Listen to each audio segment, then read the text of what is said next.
सुनैना की दो बहू थी, राधा और बबीता। उसकी बड़ी बहू राधा मायके से बहुत सारा दहेज लेकर आई थी।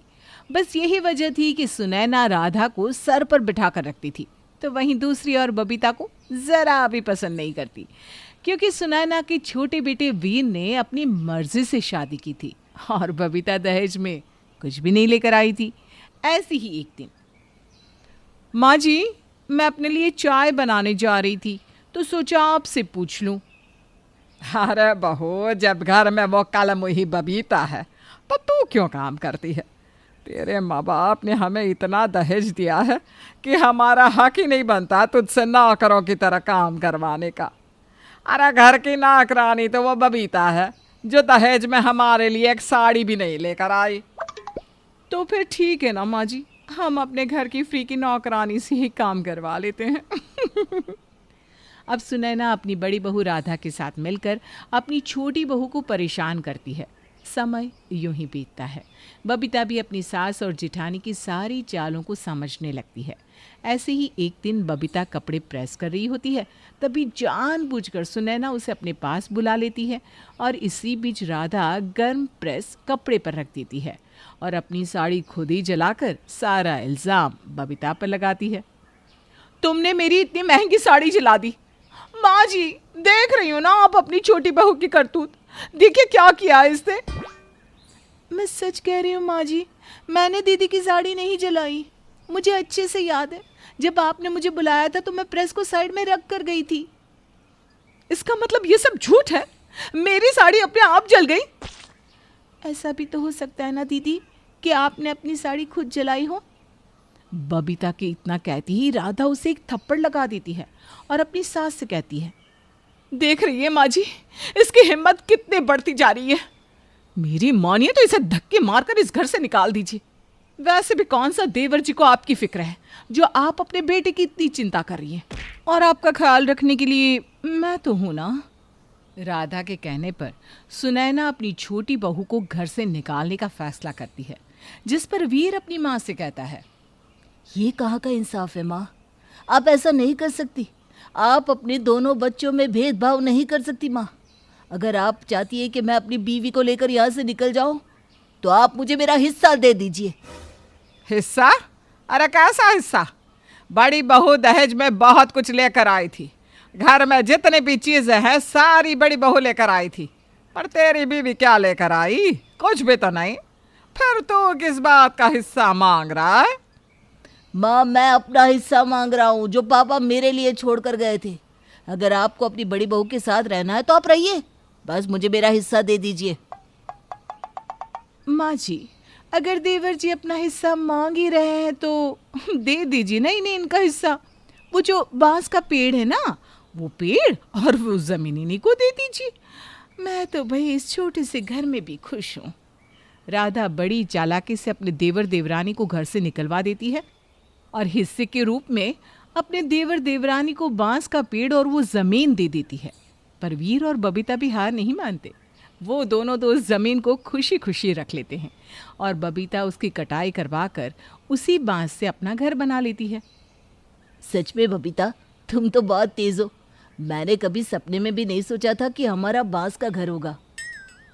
वीर जी, आप तो जानते हैं ना मैं कितने गरीब घर से हूँ। हमारा खुद का घर मिट्टी से बना हुआ था तो मैं कैसे दिमाग ना लगाती। अब हम अपनी इस छोटे से बांस के घर में रहेंगी। बबीता अपने पति के साथ उसी बांस के घर में होती है और दोनों खुशी खुशी अपना जीवन जी रहे होते हैं। इसी तरह से कुछ महीने बीत जाते हैं और एक दिन उसकी सास उसके दरवाजे पर आती है। अपनी सास की बुरी हालत देखकर बबीता बहुत हैरान होती है और पूछती है, माँ जी, आप यहाँ ऐसी हालत में सब ठीक तो है ना? नहीं बहू, कुछ भी ठीक नहीं है। मुझे मेरी गलतियों के लिए माफ़ कर दे। मैं लालची हो गई थी। मैंने सिर्फ दहेज का पैसा देखा, अपनी बहू का प्यार और रवैया नहीं। अब आपको एहसास हो गया, इसलिए आप हमारे पास आ गई। क्यों? सही कहा ना मैंने?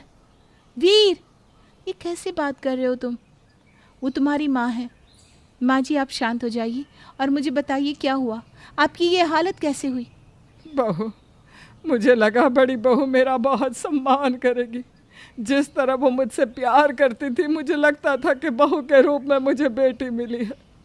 पर तेरे जाने के बाद उसने धीरे धीरे अपना असली रंग दिखाना शुरू कर दिया। उसने मुझसे काम करवाए, और अगर मुझसे कोई गलती हो जाती तो मुझे सजा देती।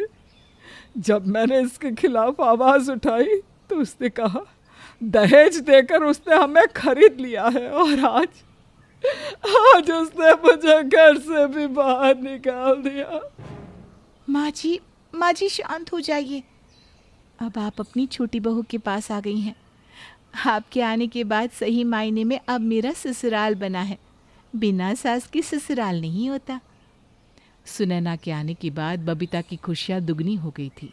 अब बबीता अपनी सास और पति के साथ अपने बांस घर में हंसी खुशी रह रही थी।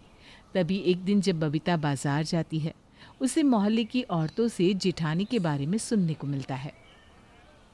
राधा के साथ बिल्कुल सही हो रहा है। पहले उस राधा ने अपने देवर देवरानी को घर से निकाल दिया, फिर अपनी सास को। अब देखो दोनों पति पत्नी को खुद घर से जाना पड़ रहा है। इसलिए तो कहते हैं ज़्यादा लालच नहीं करना चाहिए। लालच में आकर अब उनका ही घर नीलाम हो रहा है। हमारा घर नीलाम हो रहा है? मैं इस नीलामी को तो नहीं रोक सकती और ना ही अपने घर को बचा सकती हूँ, पर मैं अपनी जेठानी की मदद तो कर ही सकती हूँ। मुझे उनकी मदद करनी चाहिए। मुझे एक बार उनसे मिलना चाहिए।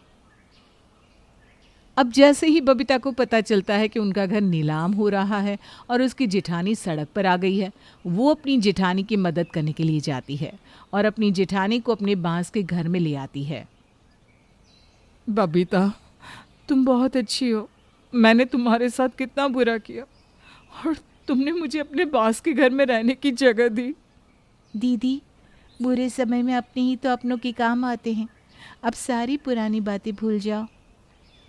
देख लिया बहू, इंसान जैसा करता है वैसा ही भोगता है।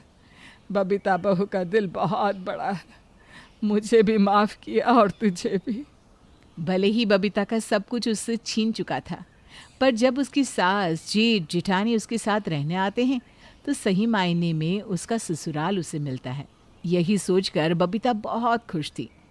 बबीता अपने ससुराल वालों के साथ अपने बांस के घर में रहकर अपनी ज़िंदगी की एक बार फिर से नई शुरुआत करती है।